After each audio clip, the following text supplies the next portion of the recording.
Hey,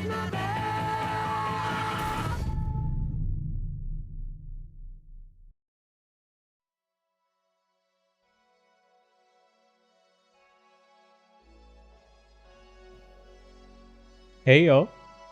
Hello. Welcome to the Third Cinema Podcast. This is Josh, and I am joined by my co-host. Draven, it's me. It is I, In the flesh. in the living flesh incarnate. I'm actually not flesh. I am currently a audio waveform. I thought you were a car. A car. Semi-relevant. Yeah. I wish I was a car. Damn. I'd rather be a car right now. Car model. This is stupid. Anyway. It's been a time. It's been a time. The current date is November 7th, 2024. 2 days after the presidential election.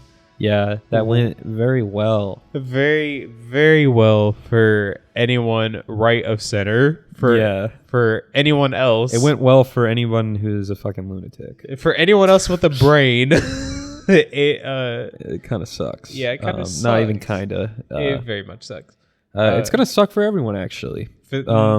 Buckle down and buckle up for the next 4 years. But what a wild ride. Maybe they have the right way of thinking, just complete utter ignorance. So even when their bad decision backfires on them, they're going to be so ignorant of it that they're shit, Mom always... Everything seemed fine to me. Mom always told me ignorance is bliss. Ignorance is bliss. It is hard to be unhappy when you don't even know what the hell is upsetting you. Yeah. Which is funny. Did we watch this movie? We watched this movie a day before. We watched this movie a day before the night election. Before election day. And then we watched the movie the night before, and then no, we watched it 2 nights before. We watched it Monday night. Was that the night before? Yeah, it was the night before. Oh yeah. Next day was Tuesday, and that was election day. And then I know because I was keeping track. I was at work. I closed, and I was keeping track of it, and it started to not look good. And then it turned out to not be good. Indiana was called first, like it usually is. Shit, I remember going to bed with it being with Kamala having 81 electoral votes to Trump's 107. I went to bed and Trump was already across the board. Yeah, already across the board. It's a sad state of affairs. For anyone concerned about the basic human rights, yes. Yeah.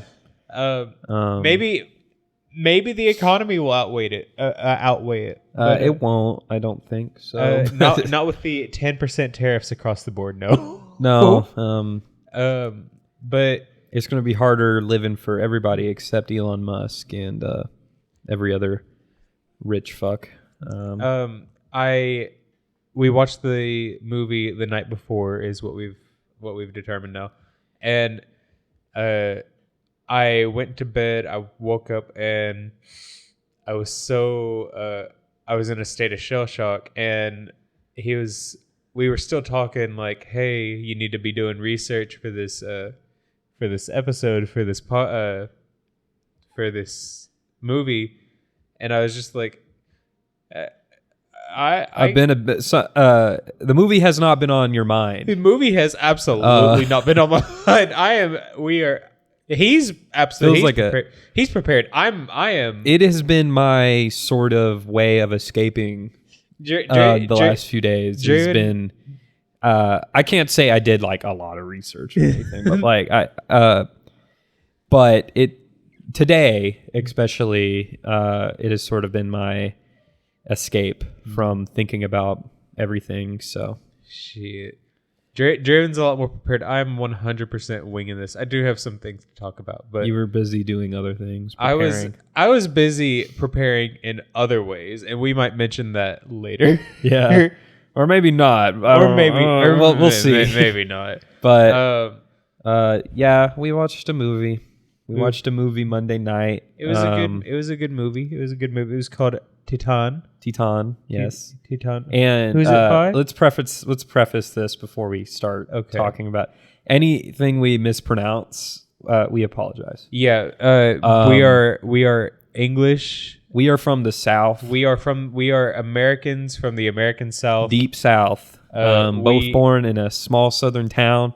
We can't speak English very good. We know speak English.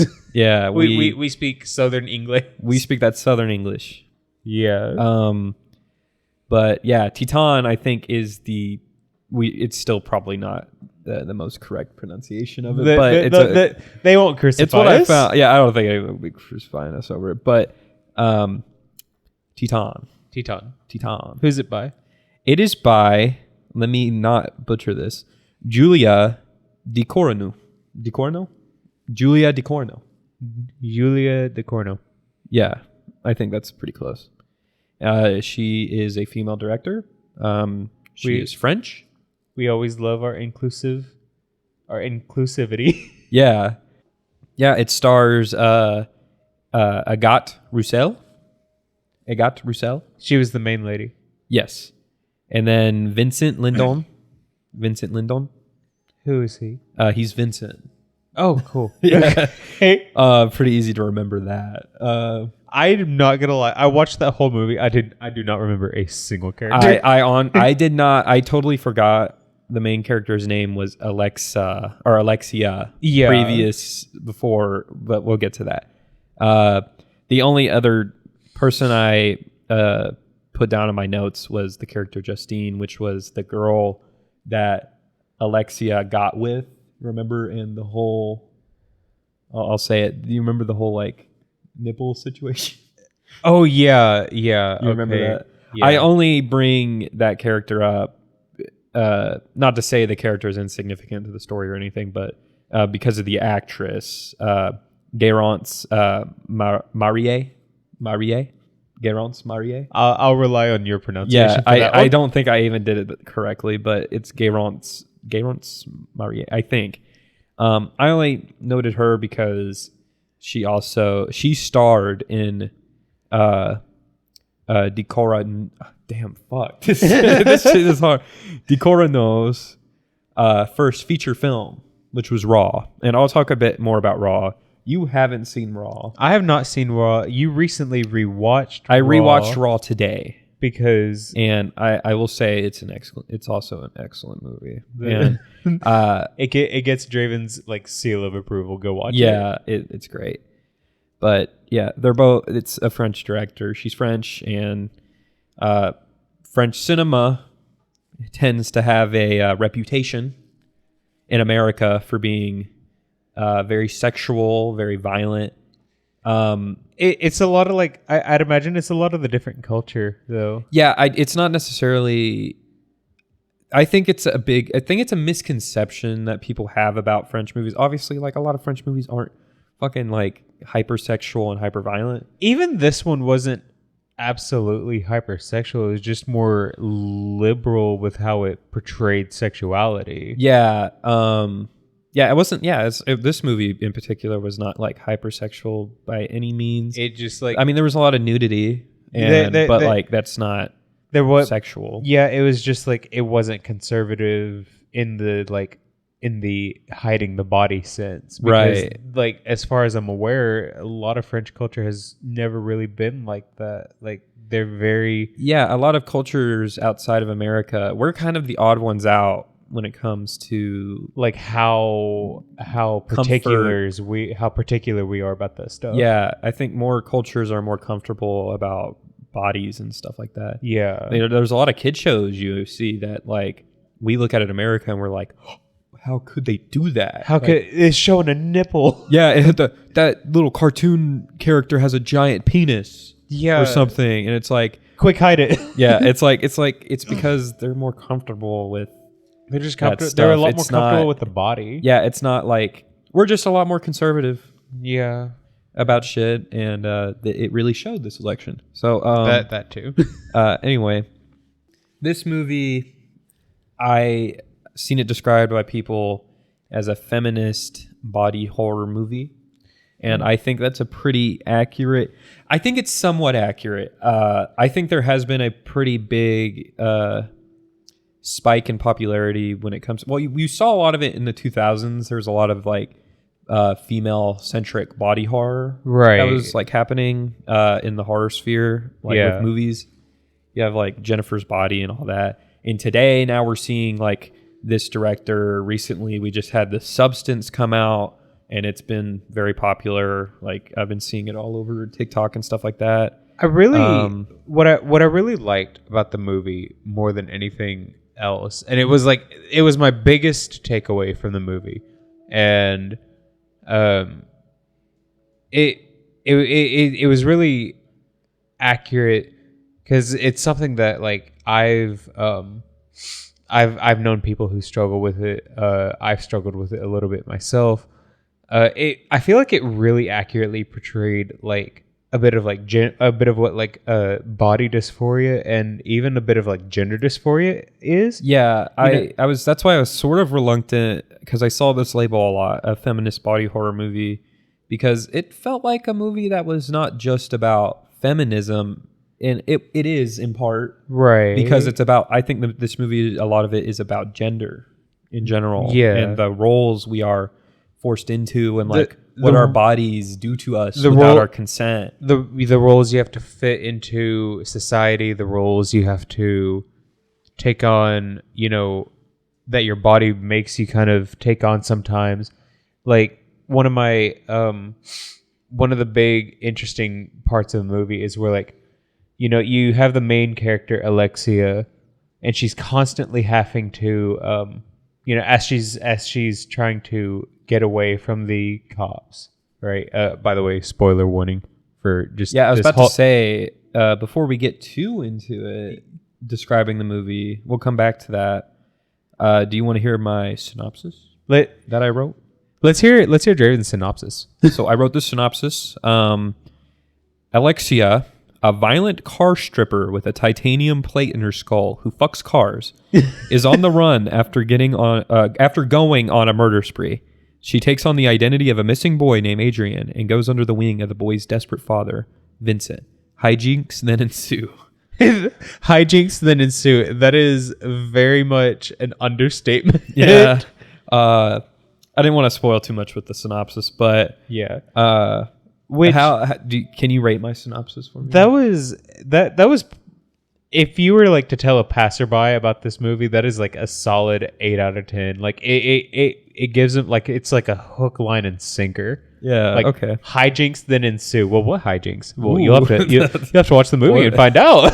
What fucking hijinks is going on there? Yeah. No, that was I enjoyed the like weird labeling. What the fuck happens is hijinks. But yeah. No. Well, like it was a really good movie for me because I for one mostly enjoyed how, like I said, I enjoyed how it was very liberal with how it portrayed.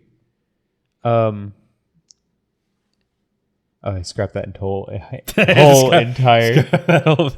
I really enjoyed watching your reaction. You're not someone who watches a lot of like, you like horror.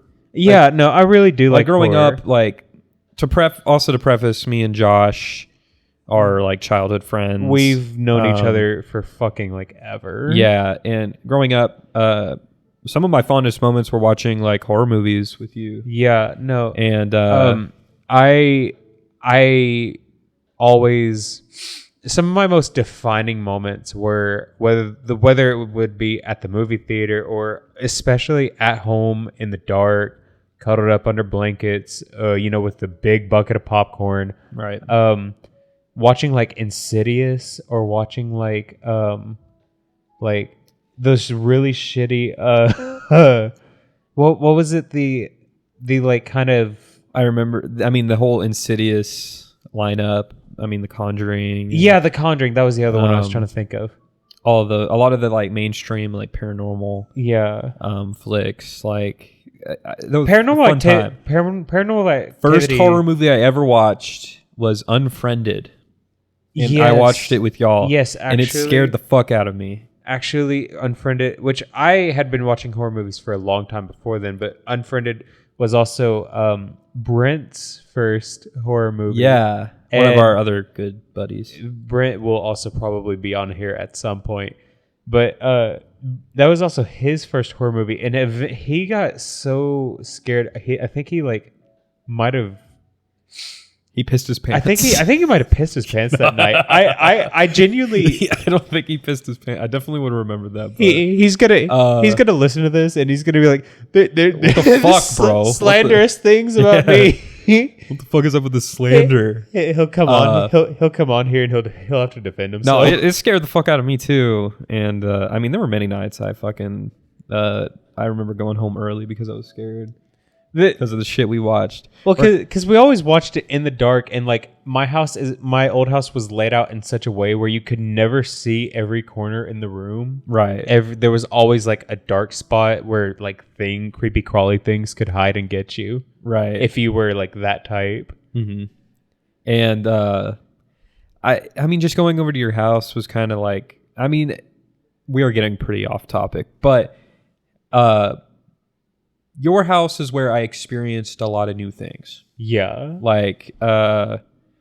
Because I grew up in a house that's very conservative and very not too strict, but pretty strict. Pretty sheltered. And your house was kind of like an escape from that, and it felt like freedom. My mama was always... For better or for worse. For better or for worse. And it was generally for better. My mama never let us kill ourselves, but my mama was pretty... Yeah, Mama was pretty hands-off. She brought us all over. She'd buy us pizza and drinks, and then we'd go and hang out. And it was like this every weekend almost, if not every other at least. It was a beautiful thing. It was an awesome childhood. Yeah, and damn, we've gotten off topic. Yeah, we've gotten so far off topic. But I mentioned because horror, when it comes to horror movies, growing up, and I think you still have sort of that taste in horror movies. You don't watch a lot of violent stuff. My idea of horror movie was always the the Conjuring or the what was the other one you mentioned? Insidious. James Wan. Yeah, Conjuring, Insidious type. It was never Paranormal Activity. It was never Saw. I never really did body horror, gore porn type. Yeah. I remember one time it was in middle school. Okay, I to also kind of add background knowledge. I am ADHD, and I kind of possibly have a little bit of autism, but a little bit of autism. I don't know. never officially diagnosed, but when I get my little special interest, it's all out, right? And so there was this one time in middle school where I was just fuck it. I've been so scared. I just let's just look at all of it. So I watched literally every single Saw Trap compilation from start to finish for Saws 1 through 9. Yeah. And then I didn't sleep for a whole month. Yeah. I actually, it got so bad, my anxiety around Saw in particular, but also just the body horror genre got so bad where I could not sleep without a light on for the next year or two. I mean, I was terrified of horror movies until I became fascinated by them. I can't even remember the exact moment, but I'm someone who I enjoy watching violent movies, not because maybe I'm a little sadistic. I don't know. Right. But, I find that some of the best movies are the movies that are that speak to me are also violent. And to me, there's something there's just something thrilling and exhilarating about just horror movies in general. Right. Be watching something that's not real, and it's not real. It's comfortable, but you're watching. It's when I watch a movie that is very violent and it's almost torture to watch. Yeah. There's something comforting to me about it because I get that thrill. I'm being tortured. My soul is being tortured. And but I'm safe. Right. You know? You are outside of the experience. Right. You are just watching someone else going through literal hell. Right. This sound. Maybe I'm not even going to say that, but we'll gloss over that. yeah, but like how some people enjoy inflicting pain upon themselves, right? Oh wow, yeah. It's sort of like for me like that in a way, but it's a safe safe yeah, way of doing it. Yeah, no, I could get that. Like I don't enjoy like the idea of people getting hurt. I don't like that, but it is kind of like with the movies, it's kind of a safe space to explore the ideas. Yeah, it's like my endorphins. Yeah. You know, they go bing bing. So, but you were talking earlier, like, you know, how, where were you headed with that thought? Like, I've never been the... I don't fucking know. You are... no, okay, you're not one to watch these kind of movies. Right, yeah. Normally. And I am, and you still liked it. No, it was a very... Which, to be fair, this was not, like, anywhere near the type of, like, Saw or anything. But, like, it was... I mean, the first Saw movie is not that crazy. No, really, but it really isn't. The other ones, we don't need to talk about Saw, but I'm just gonna mention it. I mean, low key, the other Saw movies are just like whatever to me. But anyway, whatever. Yeah. They are like they're pretty gratuitous. I've had this conversation with another friend of ours. And they they come to the same conclusion where it's like the first Saw has like a story. There's like, you know, I like the first Saw movie. Like the first Saw, like, you know, there's purpose behind and it's really not too violent. It's not so violent. There's purpose behind the story. There's, you know, the characters are interesting. And then it's paced well, and everything else is just okay. How many different ways can we mutilate the body? Major spoilers ahead. Let's go through this movie a little bit, and then we'll Dissect it. Yeah, dissect it. So, like, in the beginning of the movie... Oh, shit. In the beginning of the movie, and sorry if I don't...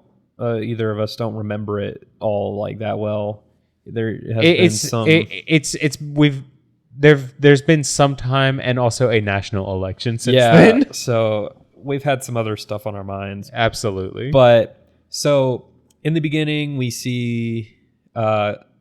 meet Alexia when she is a child, and she gets into a traumatic car accident. Right? Yeah. We meet her father. He seems like a very cold person. A lot like a lot of fathers in the world. Very like apathetic. Which I wanna just point something out real quick. Unless I'm misremembering the movie, I don't even think we ever saw her mother's face. I can't remember. And if that is true, that seems like an interesting stylistic choice. Yeah. Of like, so the thing, when we first like that, the point in the movie where she is in the hospital and she has like the, shit, like all the, whatever you call it. I'm not a doctor. Yeah. But like the brace and shit. Yeah. It's like that total head brace type. Yeah. She has such like no expression, like she's expressionless. Her father is very similar. She lives in a very cold world. Yeah. Right? And then she has this titanium plate put in her head, and for the whole movie you're able to see her scar, you know. And it hones in real hard on that scar throughout like the entire movie. Her trauma is like always there, always there, always present. But I think like the titanium plate in her head and like the lack of emotion from both her and her father, I think it's meant to represent just like sort of a like loveless life, like a cold life that, you know, that which Alexia is living. And yeah, go ahead. I still just like, I do kind of find it interesting. We never saw her mother, right? Her mother was her mother even present at the hospital? I don't think so. And so like that's interesting. Maybe that she lacks a maternal presence. Yeah, like like, you know, and even after which I'm skipping ahead a little bit, you know, but after she's assuming the role of Adrian, and you know she's taken under Vincent's wing, like he's lacking a wife and a motherly presence, right? Like for Adrian, almost, even though Adrian's we'll get to that when we get through the other parts, and I'll bring up what I had to say. All right. But on that point, but as we go on, as she's older, she is what did I describe her as? A car stripper. Yeah, she's like not really even did she even strip? I can't remember. Not necessarily, but she's kind of like, for lack of a better word, it seems like a showgirl. Yeah, like a dancer. Like you see it like races or rallies, and you just, well, it's interesting to point out, like, because when I was doing research today, it did come to my mind just like how much, and I don't think I even for some reason didn't realize when we were watching it, just the like how cars and when you look back and you look at all of those old like pinups and stuff, it's always like sexy women with cars. Yeah, and right? There's like, I think there's something to be said about like autoerotica. Yeah. Like, I think there's something to be said about, you know, you have your like the male fantasy of at least that type being like, you know, you have your hot sexy car, you have your hot sexy babe, and you have your hot sexy life. Yeah. Like I don't know. Maybe I'm just reaching here. No, I think that's a point the movie's making.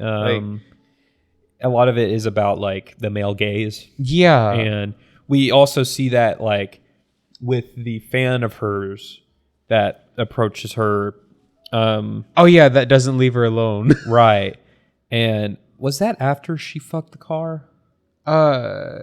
Before, I can't remember, but I genuinely, you telling me about the dude that like her crazy fan, I completely forgot about that. Yeah, I'm not gonna lie, you're probably gonna reintroduce me through half this movie. Right. But at some point she gets fucked by a car.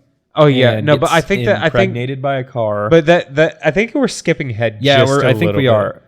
On the point of the dude, I think Alexia as a character, she's kind of badass because, I mean, for one, like, we love, like, our culture, well, love is I don't know if that's the right term, but there are a lot of movies, like slasher movie villains and, like, characters in movies that are, like, male that we are fascinated by, and they're very violent, and there's hardly any motivation behind their violence. Right. And Alexia, I think, is similar, that she's just this cold, apathetic person that would rather fuck cars than actual people. Yeah, right? she men. Yeah, she couldn't give a shit about what you want. Yeah, because of how men men treated her throughout her life. And I mean, the whole juxtaposition between like, or not even juxtaposition, but the similarities between like, maybe that's a fucked up way of saying it anyway. Well, like cars. Men sort of view cars the same way they view women, I think. In general. There is something to be said, like, though, and I don't think most men just look at women like objects, no different than they look at their cars. Like when they go to the car dealership, it's no different than online dating. That's all I'm saying. It's a little fucked up to say, but it's because it's a little fucked up thing that happens in our world where, like, you know, you'll have bros who are only looking for a trophy wife the same way they get their trophy car. Yeah, and they treat their cars better than they treat their car. I know someone who like they treated like this lady was with a dude, and I'm absolutely not gonna mention names, but like this lady was with a dude, and he was treating his dogs better than her. Yeah, of course, I mean, we can get into the whys and why nots of that, right? But that's a lot to dive into. But that's a lot to dive into. But I think this movie is pointing to that, yeah, and saying like, this is how it fucking is, you know. Yeah. And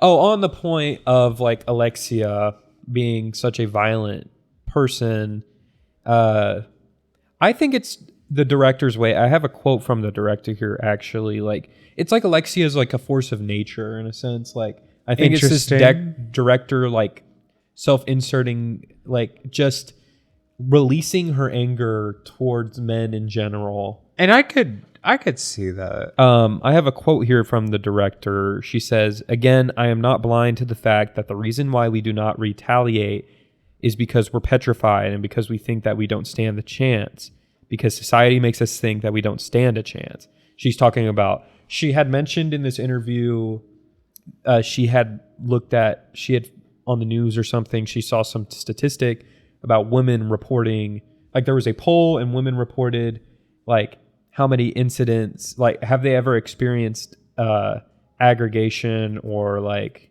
violence against like or from men on the subway. Like, however, in the research they did and the poll they did, it showed that 100% of women had some kind of conflict with men on the subway. And was it like, were you able to see like what kind? Like, was it on? No, I didn't look into the exact. Gotcha. They didn't even like put the source down or anything in this interview, but needless to say, like women experience a lot of violence. Yeah, from men. Absolutely. And like there's I remember seeing something at one point where it was, you know, I forget the exact. It's been years since I've seen this, you know, study or statistic or whatever. But it was like a study where it was, you know, the amount of just unnecessary harassment men experience versus women experience. And as you might be able to guess, yeah, it was something like at least half or like 3/4 of like all women.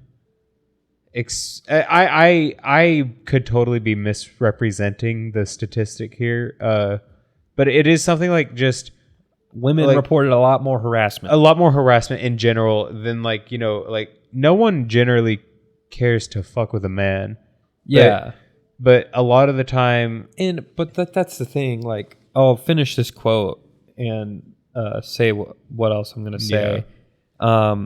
Yeah, she talked about the thing like with not why they don't retaliate. I put myself in this like 100% because we believe we don't stand a chance. So why retaliate? I think that this anger and this frustration I put in Alexia. She just can. I just wanted to have a character who just can, and that's it. And like for me, that kind of explains like the motive. Like, even though it's sort of a lack of motivation, but for Alexia in the character Alexia, but for the director's like need to feel like Alexia needs to be violent. She needs to be powerful. And well, like there's something to say there too, where it's like we do that a lot with our like characters in society, whether that be video games or movies, or well, like, I mean, fucking, we praise like movies like John Wick, right? Like John Wick, like is like a male fantasy, like this ultra violent badass who can kill anyone, right? And then we have characters like that, whether that be like John Wick or like Alexia from TITANE, or like, you know, just it's a form of like escapism, and it's a form of empowerment that we otherwise like do not have in our daily life. It also feels like with women a lot in movies, there tends to be like there has to be a motivation, because it's this idea that women aren't violent and are not capable of violence. And it's like, I think that's also a part of the reason that what the director was saying is like, women are strong, we are powerful, we can defend ourselves, right? But society has taught us that we are like tries to convince us that we are weak and we can't retaliate against horrible men, right? So I think, I mean, just from what the director said, a lot of that was her motivation behind making Alexia violent person. And to be fair, Alexia was never like unjustly. Not necessarily. I mean, definitely. Well, remember when she's at that part I kind of like is a little fuzzy, like how we transition fully, but she killed the girl that she was getting with. Oh yeah, okay, no, never mind. Killing people. I completely redact that statement because I completely forgot about that scene. It's not necessarily about like, oh, Alexia is like. The thing is, it's like I think there's something weirdly empowering about it that Alexia is this character who's just violent and she's not ladylike. Like she does not. She's not like perfect and demure, right? Yeah. She is uncouth and she's rocking it too. Right. And like there's a lot of like righteous women in movies, right? Yeah. Like women that are like everything they do is like justified and perfect. And that fit that perfect standard. Yeah.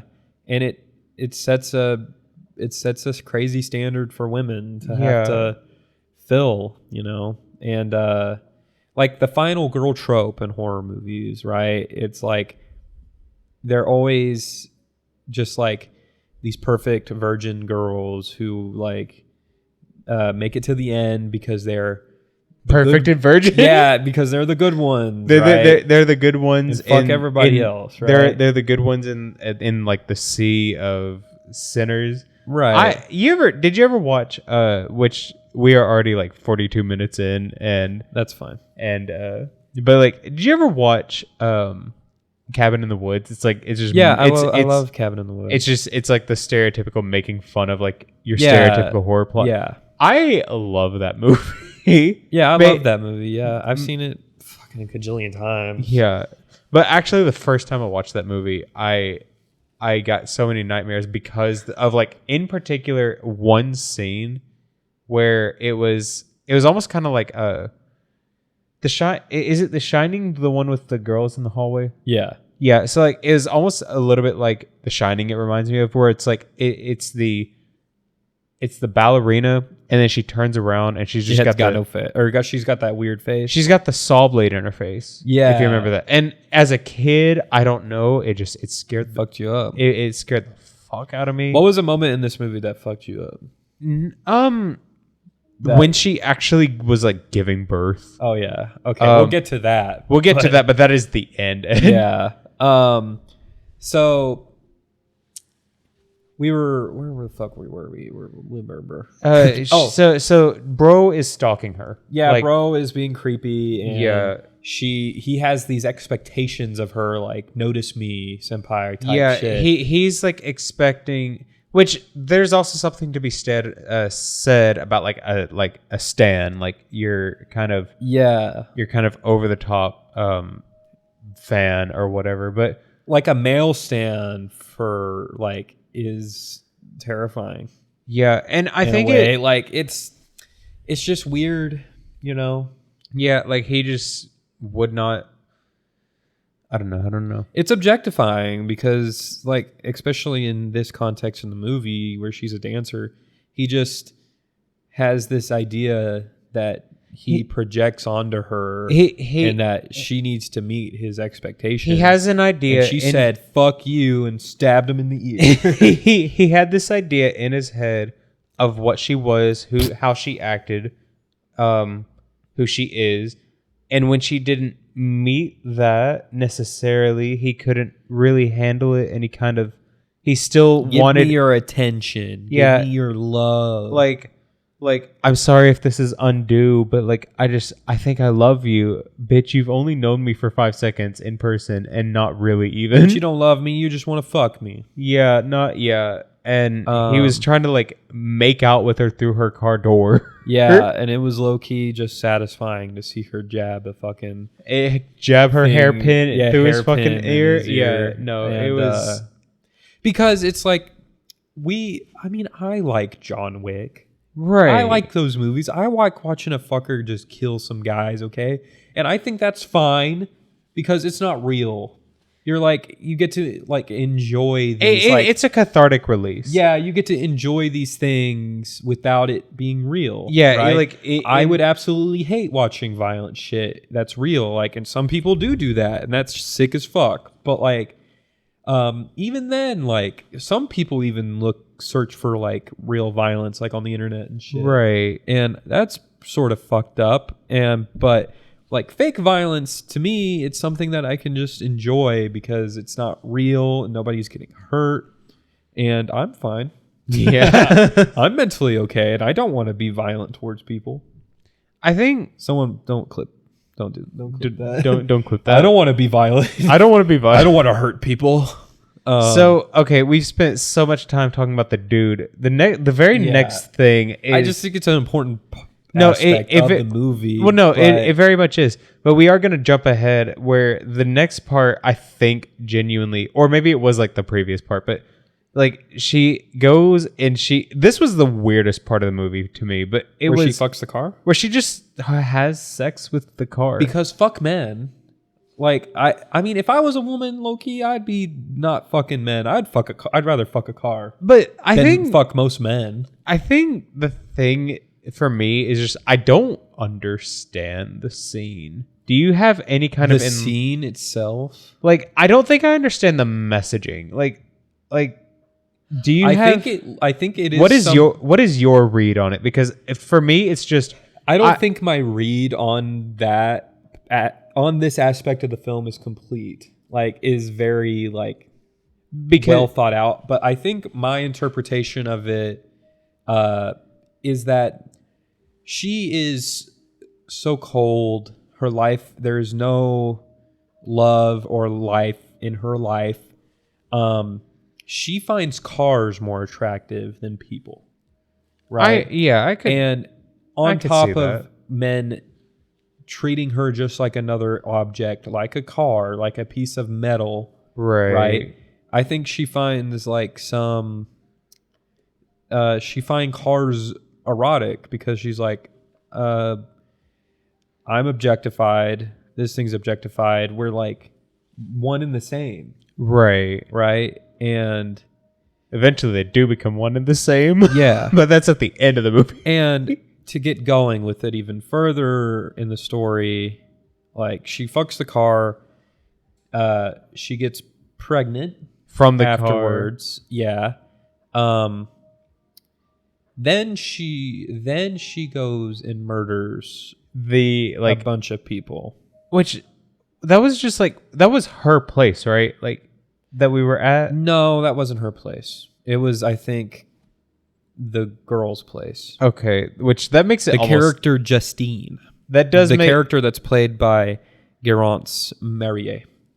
That does almost make it even more fucked up. And that part with the nipple.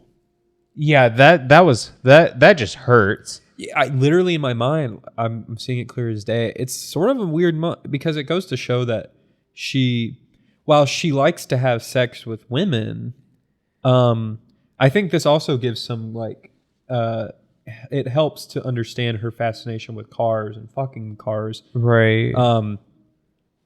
She is like when she is having sex with this girl, she starts to like the whole part with the nipple. Very important part of the movie, guys. Very important. Very important. Okay?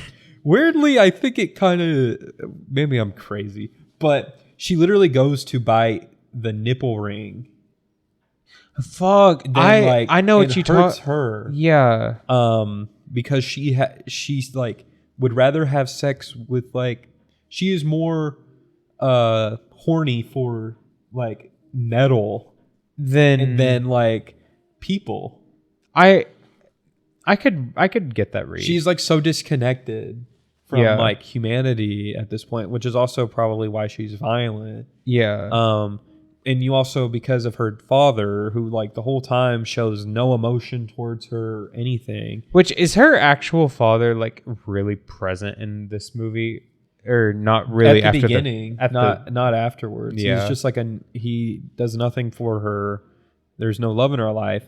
And that's until she has to go on the run because of all the crime she because committed. of everything she just did. Yeah, and the entire fucking police force is after her. Right. So she assumes a new identity as a missing boy, a boy who went missing. Which I still kind of, that part, I think I like looked away for 5 seconds and then I was like, how the fuck did we get here?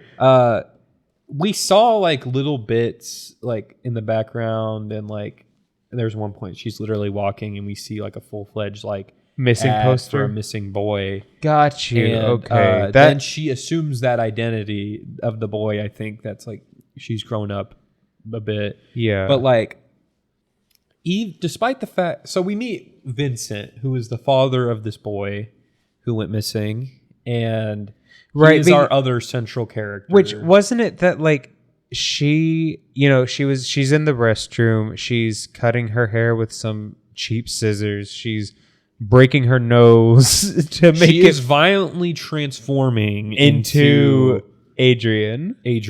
But like, doesn't she get called? Like, she gets called into the police station, or like she gets arrested, I think, and dragged into the police station, right? No, I think she goes on the run, and like what happens is she assumes this identity as this boy, and I think she says, "Hey, I'm this boy." I think, but in the movie, how did they first meet? Because I swore it was at a police station. It was at the police station. Like, I think she went and was like, "I am this boy." Oh, she turned herself in. I think, right? She wasn't arrested. Oh, like because she had transformed herself into Adrian. Sorry, national election. I'm absolutely. Yeah. I do not remember this movie. Yeah, I've been brain dead for the last few days. Yeah. But it's a hard scene to watch. She has to wrap her pregnant belly, that to be honest, her body. Earlier, you asked me like what was the like hardest thing to watch. I think watching her break her own nose. Not that, but when she would sit there and wrap herself. Yeah, every moment she did that, it was pretty painful. And well, she did it more than once. She did it like half a dozen times at least in the movie, and it was really like. It hurt me on like some emotional level because like it is kind of just she's having to hide herself, right? Yeah, and it looks painful. As fuck. Yeah, and then she also smashes her nose into the sink counter or something. Right. And that was really hard to watch. Yeah, that got me like, ooh, right. And but yeah, she is now presenting like as a man. She like shaving her head and everything. She presents herself as as Vincent's missing son. Right. And this is where we're introduced to Vincent, and Vincent is a character. I love this character. And especially the more like time I've reflected on this movie, I love this character along with Alexia / Adrian. I love both. He of these really characters. grew on me. Like, yeah, I really was like not a fan at first, but by the end of the movie, it seems weird because he's just desperate to find his son. He has this like void in his life, and he was not able to let go. Yeah, and so despite the fact that it slowly becomes a little obvious that this is not Adrian, right? Like even if it is to him or not, if he's delusional or whatever the case is, but like he still is just missing. So like he has love to give, right? And it's such a stark difference from her actual father, that he is a man who has love to give, and he is like maternal, like he like wants to help take care of him, right. Take care of Adrian. I guess I'll refer to them as them because it gender, right? Yeah, but which it is like Vincent being maternal, there's something interesting to bring up there where like he he was struggling, connecting with his son, because Adrian was not speaking back to him, and also this is his missing kid. Yeah, when Alexia / Adrian, like when they start to live with Vincent and live under Vincent. Vincent starts to push onto them these qualities that he thinks his son should have. Yeah, like Vincent starts trying to get Alexia to, work at, who is now assuming Adrian, his very masculine macho job. Yeah, start working at the fireman, full of dudes. Yeah, he tries to shave her head, give her a good cut. And at the end of failing to do that cut, he gives her a ball cap. Here you go. Here you go. At least you can look good in this. Yeah, and it's interesting. Like Vincent's character really does represent it's sort of the juxtaposition between the two of them, but also the similarity is that Vincent is in the movie. He's doing steroids. Yeah, and because he's trying to maintain his physique, which is like a key part of his. I wanted to bring that up, where it was like he's trying to impose like masculinity on Alexia, assuming Adrian, while also trying to maintain his own idea. While trying to maintain his own ideas of masculinity by shooting up roids. Yeah, it's a scary thing for him too, this idea of like his body, just as Alexia, now presenting as Adrian, is slowly getting more and more pregnant and more in pain. Her body gets more and more in pain and is transitioning into something that she does not want. Yeah, she's slowly starting to. They're both experiencing that. That kind of body / gender dysphoria. Right. Not even necessarily, and like, not even. It is still kind of in the transgender sense though, where it is like, your inner self is not matching your outer self. What you're experiencing. Right. And it's like, Alexia is having to assume an identity that she didn't necessarily want, but she also eventually kind of grew into. Right? Yeah. It's time to piss.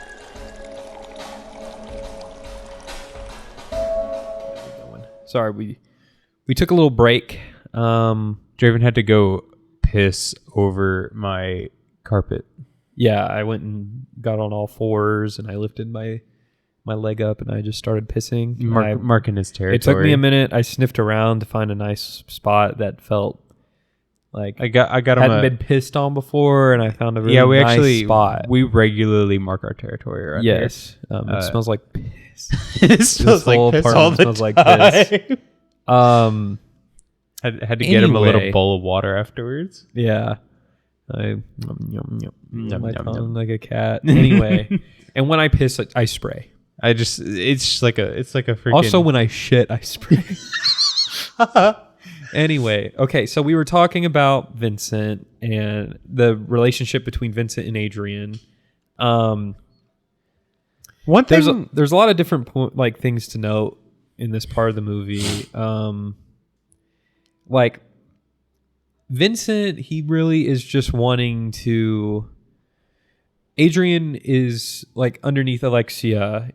There's still a coldness, and there's a lot of things representative of like Vincent with fire, right? Yeah, and titanium is really resistant to fire, and Adrian is very resistant to Vincent's love. Right, with the whole car baby thing. At the beginning.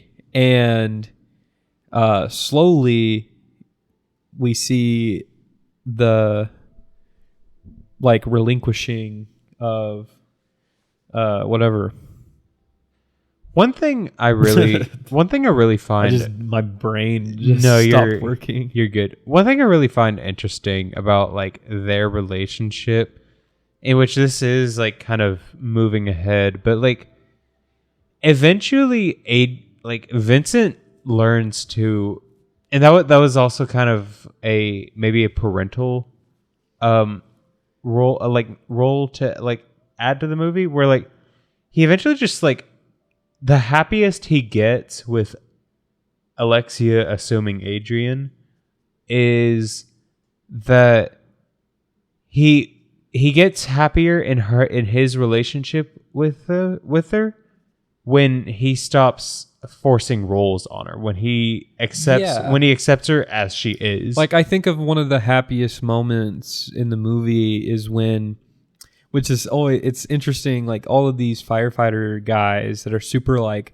masculine, and like we see when they're first introduced to Adrian, they're like very insecure, right, and like homophobic, and homophobia is like one of the first like toxic masculine traits that comes to my mind, that like men are very insecure about their sexuality and stuff like that, and Adrian is non-conventional to them, like not conventionally masculine. And are you talking about the scene towards the end where Adrian is on top of the fire no truck? I'm not talking about that yet. We'll talk about that, but I'm talking about the part where the team of firefighters is introduced by Vincent, and Vincent says, "This is my son.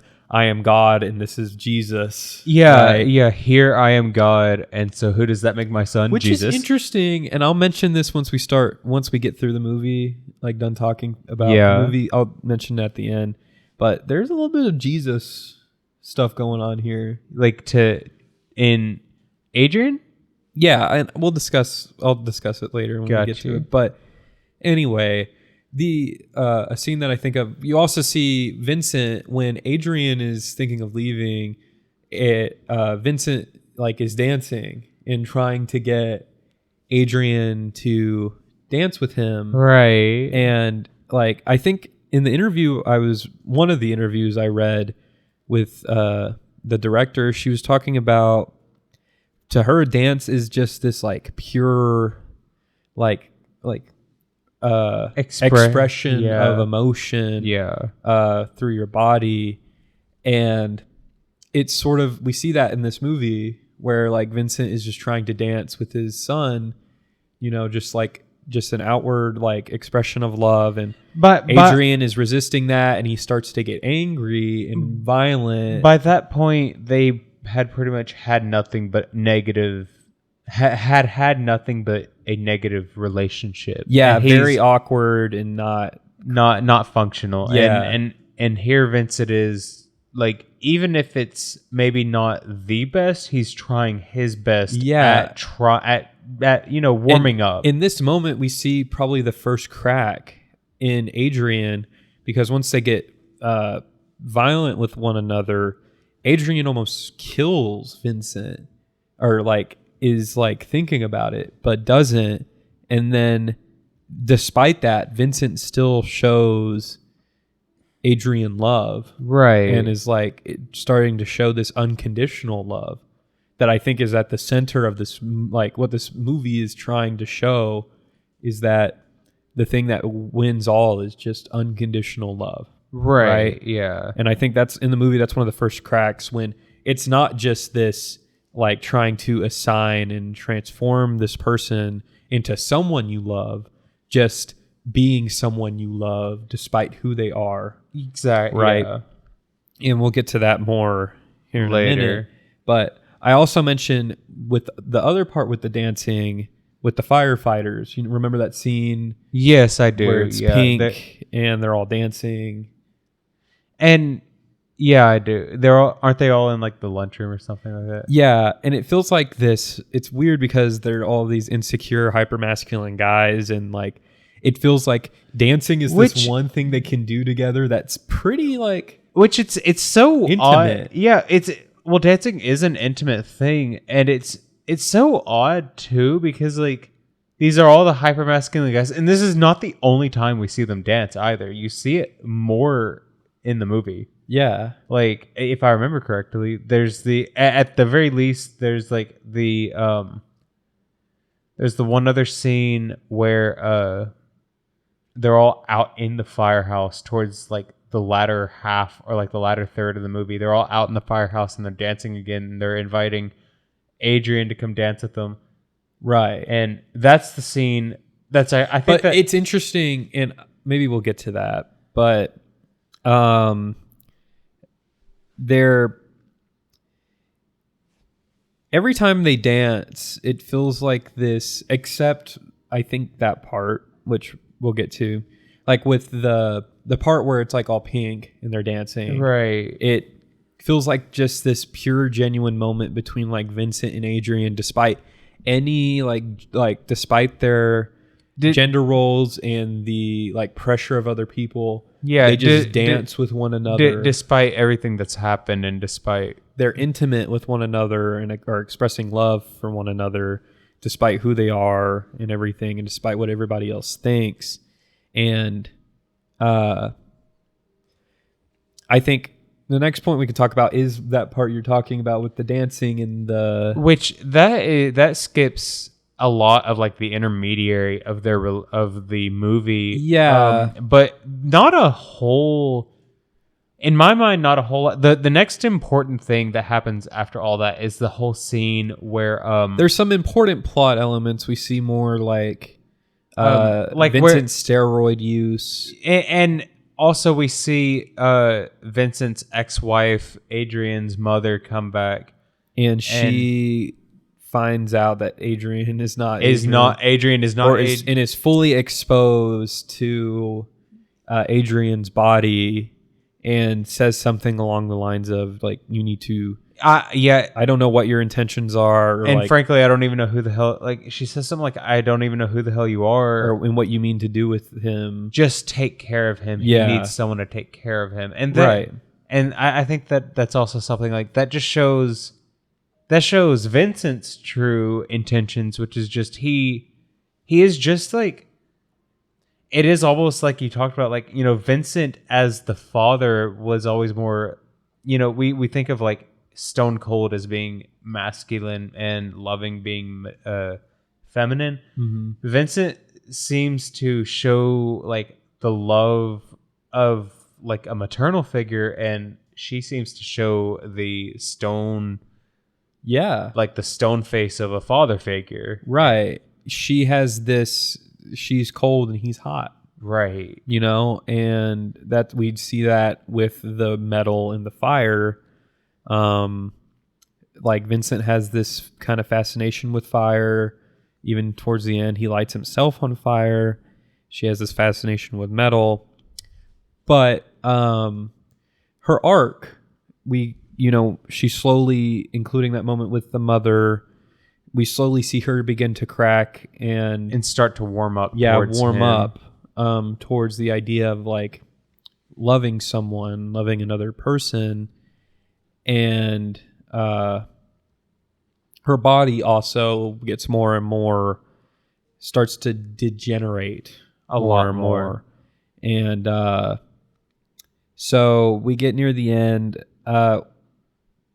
The dance, the other part where the fighters are dancing. That's the one I've been mentioning, where like that was I think the only other scene that all the firemen danced. Yeah. So it's like the only other scene where all the firemen are in the house dancing, like, and they are having a real fun time, and they're all inviting Adrian to come dance. And at first, Adrian is very reluctant, right? But they keep forcing and shoving on her, I believe. Yeah, so they're like moshing, right? Yeah. And being like, sort of like dancing in a very masculine way, like beating on each other, right? And pushing each other, and they're trying to get Adrian in on it. And Adrian's not finna mosh. Yeah, and then Adrian gets on top of the fire truck they're like, go. Adrian finally starts to participate, but Adrian climbs her way up the fire truck and starts doing what she did best, which was doing her showroom show. Yeah, her showroom show. Yeah, she starts dancing, and it's very feminine. It's like a very feminine type of dance. And they cannot handle. And like, it's weird. Some of them seem kind of into it. I mean, some of them are looking away. Maybe a few, but like by and large, they could not handle. They reject it. They could not handle the idea of a man doing womanly things. Yeah, dancing like sexily like that. Yeah, and then Vincent comes in. Oh, this is also after Vincent discovers, if I'm remembering correctly, Vincent sees Adrian's body for what it is for the first time. Was this before or after? This was before this dance. Before she was dancing on the fire truck. I did not know that. Yeah, I kind of had some of the timeline of the movie mixed up in my head, but that happens before, and then Vincent makes the decision to just embrace it and just love her anyway. Right. Despite knowing that this is not my actual son anymore, this is a person that I'm going to choose to love. This is someone that has entered my life, has been a part of my life, and okay, wait. I think he didn't do that yet. Quite. He was still. There's still something like. He still kind of hasn't accepted it, and he's in his feels about it.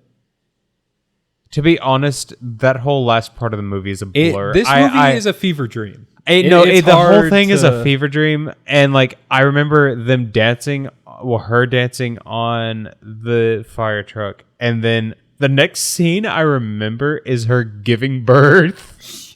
Yeah, and like.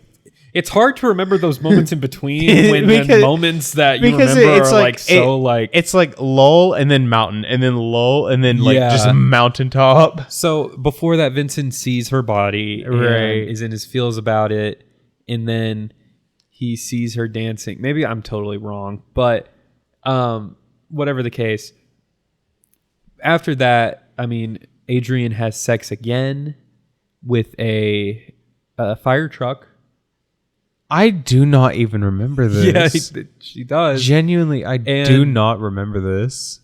While she is slowly like getting more comfortable in this identity, she still like has those qualities that she's had before. Right. And then she her body begins to like fall apart.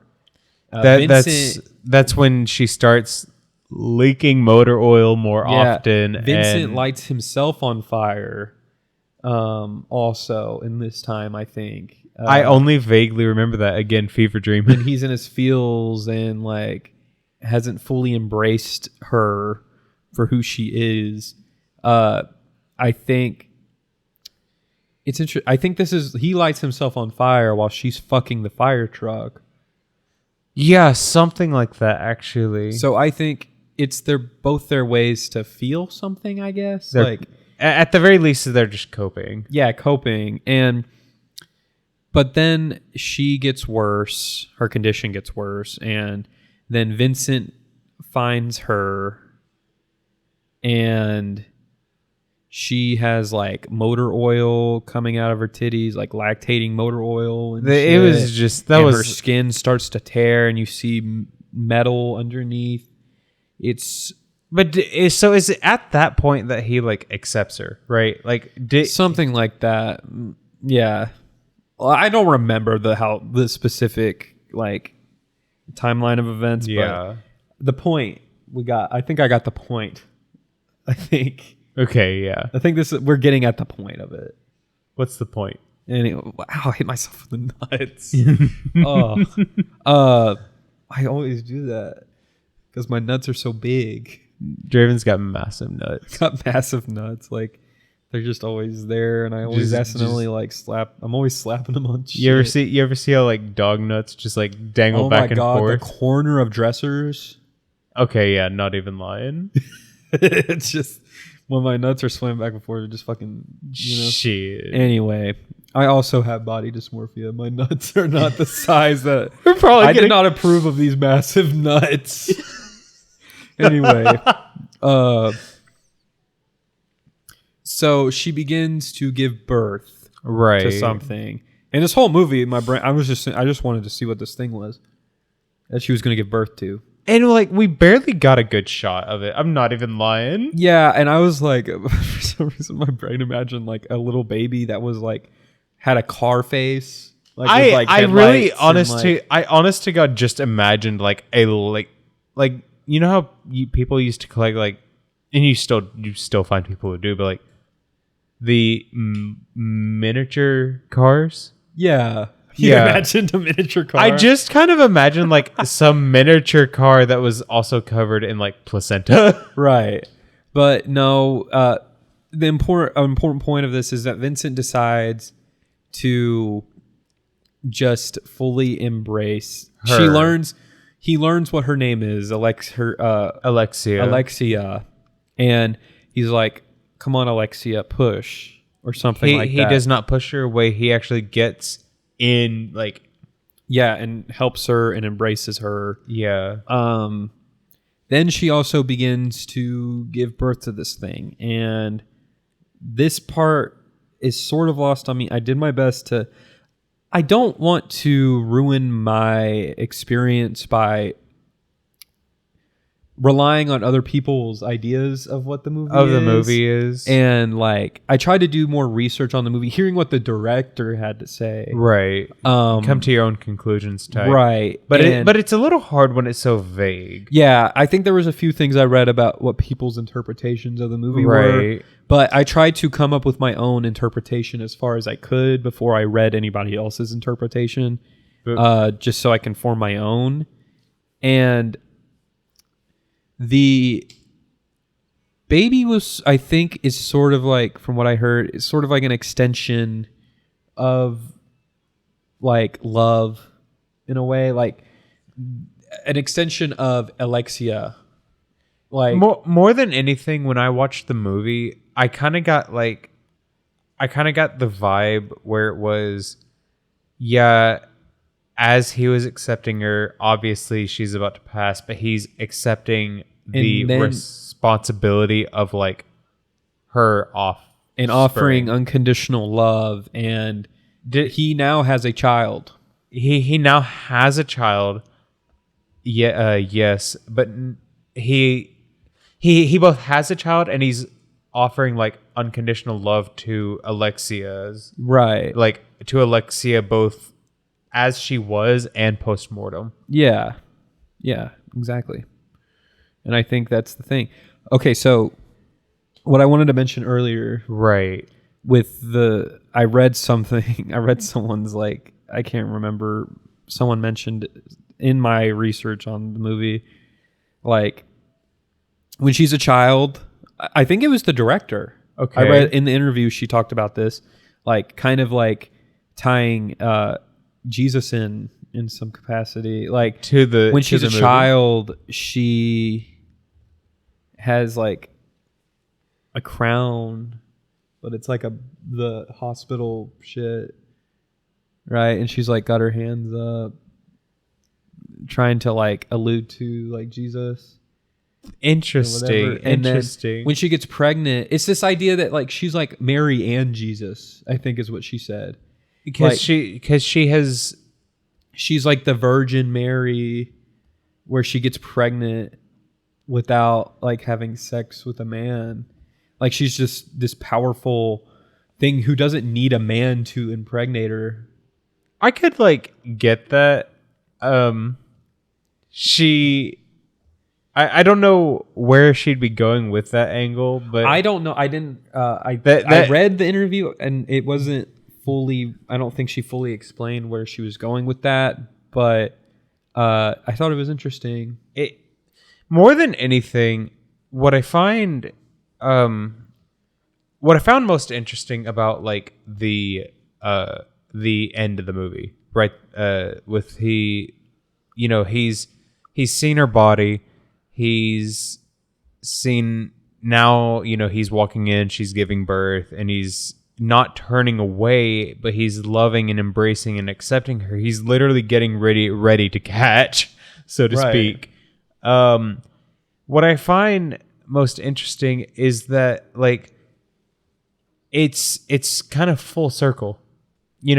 Her dad rejected her, and her new dad accepted her, even in the loss of his own. Yeah. And I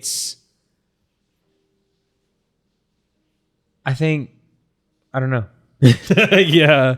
I think it's just essentially what you said. It's a good little movie. It's a good little movie. It's a good little movie. It's I think at the center of this movie is just love. Love people, like love despite, unconditional. I think the center of this movie is like loving unconditionally. Yeah.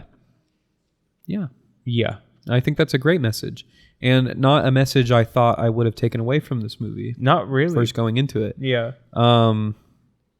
I expect most movies for me to come out with a very not negative as in like bad message, but like a message that's more nihilistic. Yeah, like something where like some kind of grand call to action, like like I mentioned Martyrs before. Martyrs had it's another French movie and it's way more violent.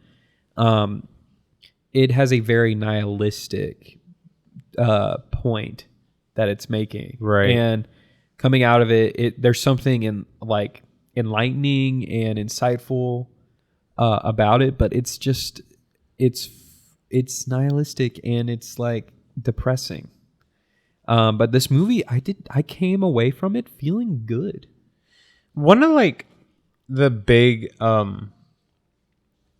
it is that total idea of just unconditional love in the face of they're both struggling to love themselves. Mm-hmm. With like the whole body and gender dysmorphia angle, they're struggling to love others.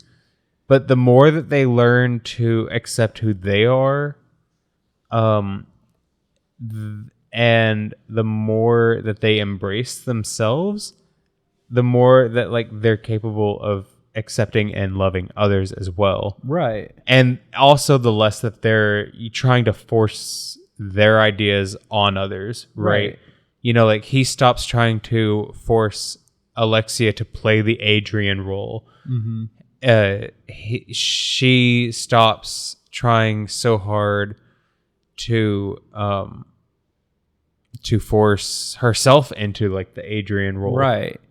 And it feels like, I think with Vincent as a character, obviously I feel like he represents the masculine side of things when it comes to gender, obviously. Right. So like men tend to, I mean, not even I think, but force unwillingly their ideas, not unwillingly, but like other people unwillingly force their ideas upon others, right? Very kind of a brutish, right? And I mean, as we know, we're both like men, yeah, and there are a lot of things that were forced and ideas. I mean, this also goes for women that were forced upon us by other men. Like ideas and attributes that were forced upon us that did, like, at least for me, did not align with my own personality. It is one of those things where it's like you have, especially in the late 2010s and here in the 2020s, we're like as a society getting towards like concepts of dismantling gender roles, the idea of like gender stereotypes, how you who you should be, how you have to be, simply because of what the hell is in your pants, right? But it's, I know when I was growing up, it was like, you're a man, so you need to go and you need to go work hard. You need to learn how to hunt. You need to learn how to fish. You know, I would go fishing with my dad on weekends, and my sister would go and like not. Yeah. They would go shopping or something. Yeah. Which like actually that's not entirely true. Me and my whole family would go hunting. Yeah, it's not like a complete and all thing, and it's not like the like thing everyone experiences. So yeah, my takeaway from this movie is love unconditionally. Love unconditionally. Fuck gender, fuck these expectations people put onto us, and I'm just the more love you give, the more love you get. I mean, like the golden rule we were all taught as children is just treat others the way you want to be treated. Yeah. And like this is like a bit of a it's almost a bit, it is cookie cutter, but like it is still true. Yeah. Right. Yeah. Where it's like, and people are literally trying to put into law that you can't be who you want to be. Yeah. Things like you have to do and things you can't do. Be who you want to be. Simply based off of their expectations of you because of whatever gender you were assigned. Be who you want to be. You are. Fuck those who tell you otherwise. I love you unconditionally. Yeah. Be a bad bitch. Exactly. You should not give birth to a baby you don't want. Especially if that baby is half car. Yeah. And don't go have sex with car. Yeah. But maybe do, because we don't kink shame around here. Yeah. Just do whatever you want. If you want to fuck a car, just do it. If you want to have a car baby, even okay. Wild statement. Wild statement. What you believe in eugenics? You don't think that car babies should be given a chance? I don't think that car babies. Yeah, you know what? I am a eugenicist, specifically against car babies. car half man, half car should not exist. That was an abomination. Abomination. But yeah, I liked the movie. Very good movie. Very good movie. And it looked great. I loved the music. For what it was, it really surprised me, actually. I was taken aback by it at first, but it really surprised me more than anything. Yeah, I'm glad you liked it. Yeah. Going in, I expected to like it because I liked her first movie. And maybe at some point we'll watch it together. Raw? Yeah. Yeah. I have a feeling you would also like that one. So, yeah. Yeah. This has been Third Cinema, a reflection of TITANE. Yes. Revolution. Viva la revolution. My very southern way of saying it. Be safe out there. Love unconditionally. Love unconditionally. Don't force your views expectations on other people. Yeah. And just love people. Take it easy, y'all. Bye.